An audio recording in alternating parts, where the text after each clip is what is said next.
how to identify the plant known as poison ivy. And this plant is growing in New York State in the region of Long Island.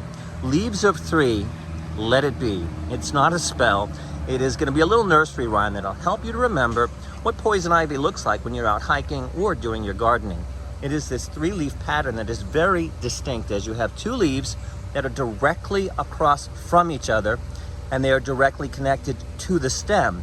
Whereas the 3rd leaf, see this area right here? It's a raised up pattern.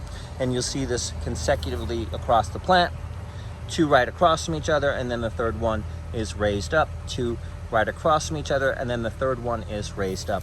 Also, there is something rather unique about poison ivy, and it's the roots that you'll see growing on the woody version of the plant. This is a wood plant, so if you're looking at the vine and you see wood, you're also going to be looking for this root-like pattern that's growing.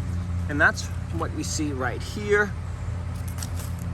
And that's what helps poison ivy connect to trees and fence lines while it is growing to reach some more sunlight.